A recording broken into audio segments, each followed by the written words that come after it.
సాలగ్రామ మహిమలు. శిలారూపివి కమ్మని నన్ను శపించావు కదా, అలాగే గండకీ తీరంలో సాలగ్రామ శిలగా మారి నీ సాన్నిధ్యాన్ని, నీ స్పర్శను నిరంతరం అనుభవిస్తాను. ఆ తీర పర్వత గుహాల్లో కోటి సంఖ్యల్లో కీటకాలు చేరి దంష్ట్రలతో శిలలను తొలిచి సుదర్శన చక్రాలు, ద్వారాలు ఏర్పరుస్తాయి. వాటిని బట్టి సాలగ్రామాలలో భేదాలు ఏర్పడతాయి.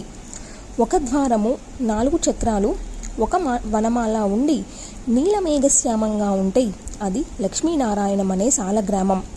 వనమాల లేకపోతే లక్ష్మీ జనార్దనం. 2 ద్వారాలు, 4 చక్రాలు, ఒక ఆవుడెక్క గుర్తు ఉండి వనమాల రహితమైతే అది రఘునాథం. రూపంలో చిన్నదై 2 చక్రాలే ఉండి వనమాల లేకుండా నీల నిరధంలాగా ఉండేది వామనాభిధం. ఆకారంలో చిన్నదై ద్విచక్ర వనమాలా సహితం శ్రీధరం. ఇది గృహస్థులకు లక్ష్మీప్రదం.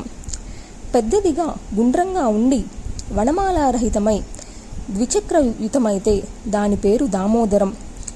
అంత చిన్నది కాక పెద్దది కాక మధ్యస్థంగా ఉండి గుండ్రంగాను ద్విచక్ర బాణతూన చిహ్నితమై ఉంటే దాన్ని రణరామం అంటారు.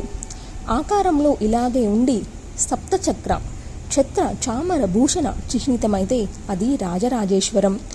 రాజులకు ప్రజలకు సంపత్ప్రదం.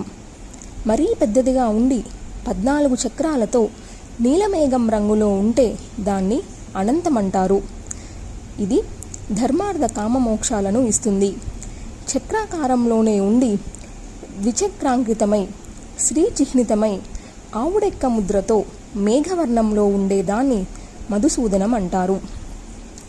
ఏకచక్ర విరాజితానికి సుదర్శనమని, గుప్తంగా చక్రచిహ్నం ఉంటే గదాధరమని, గుర్రపు తల ఆకారంలో ఉండి ద్విచక్రాన్వితమైతే హయగ్రీవమని, అగ్రభాగం విశాలంగా ఉండి ద్విచక్రాంచితమై చూపులకు వికటంగా ఉంటే వైరాగ్యప్రదమైన నారసింహమని, విస్తృతాగ్రమై ద్విచక్ర వనమాల విరాజితమై ఇలాగే వికటంగా ఉంటే గృహస్థులకు సుఖప్రదమైన లక్ష్మీ నరసింహమని, ద్వారదేశంలో ద్విచక్రాంతమై స్ఫుటంగా కనిపించే శ్రీ గుర్తుతో ఉంటే సర్వవాంఛాప్రదమైన వాసుదేవమని, చిల్లులు ఎక్కువగా ఉండి సూక్ష్మ చక్రాంచితమై మేఘం రంగులో ఉంటే ప్రద్యుమ్నమని, 2 చక్రాలు ఒకదానితో ఒకటి కలిసి ఉండి పృష్ఠభాగం వెడల్పుగా ఉంటే సంకర్షణమని, వర్తులాకారంలో ఉండి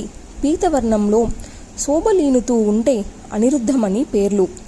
ఏదైనా సాలగ్రామశీల అంటే సాక్షాత్తు నారాయణ స్వరూపం.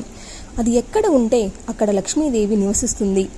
సకల తీర్థాలు వేంచేసి ఉంటాయి. సాలగ్రామార్చన సర్వపాప ప్రణాశకం. బ్రహ్మహత్యాది దోషాలు కూడా తొలగిపోతాయి.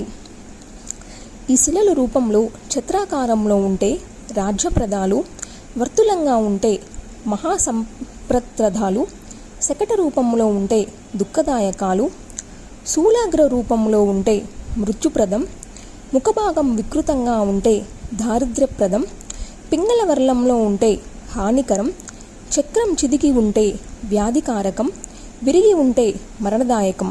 తులసి సాలగ్రామాన్ని సన్నిధిలో ఉంచుకొని చేసే వ్రతం, దానం, ప్రతిష్ఠ, శ్రౌద్ధం, దేవపూజ ఇవన్నీ ప్రశస్తాలు, అధిక ఫలదాయకాలు అవుతాయి.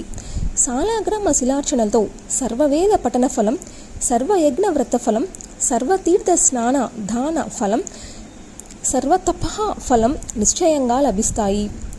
సాలగ్రామ శిలోదకాన్ని నిత్యం సేవిస్తే సకల దేవతానుగ్రహం లభిస్తుంది. పవిత్రుడవుతాడు.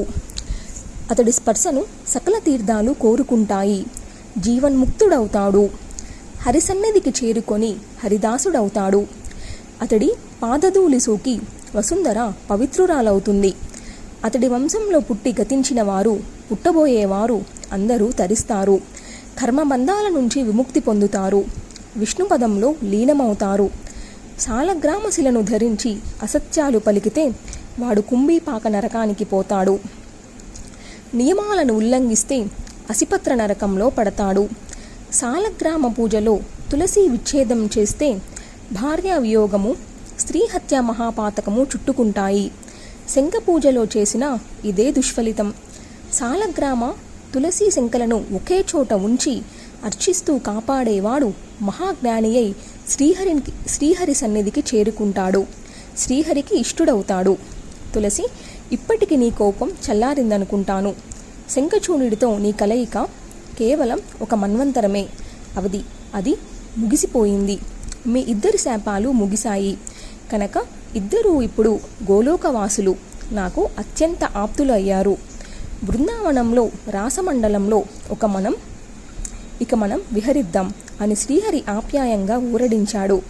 తులసి మౌనంగా క్షణంలో దేహం రాలిపోయింది. దివ్య తేజోమయమైన లక్ష్మీ స్వరూపం ఆవిర్భవించింది. శ్రీమన్నారాయణుడితో కలిసి దివ్య విమానం అధిరోహించి వైకుంఠానికి తరలిపోయింది. నేలపై పడి ఉన్న తులసీ దేహం గండకీ నదిగా మారింది. శ్రీహరి దాని తీరాన పర్వతంగా మారాడు. అక్కడ కీటకాలు శిలలను వివిధ రూపాలలో తొలిచి నదిలోకి దొర్లిస్తాయి. అవే సాలగ్రామ శిలలు. నదీ జలంలో పడినవి అత్యధిక ఫలప్రదాలు, గట్టున విండిపోయినవి సూర్యుడి వేడిమితో పింగళ వర్ణంలోకి మారుతాయి. నారద, ఈ సందేహాలన్నీ తీరాయి కదా, ఇక ఏమైనా మిగిలి ఉన్నాయా? సంశయించకుండా అడుగు, చెబుతాను అన్నాడు నారాయణ మహర్షి.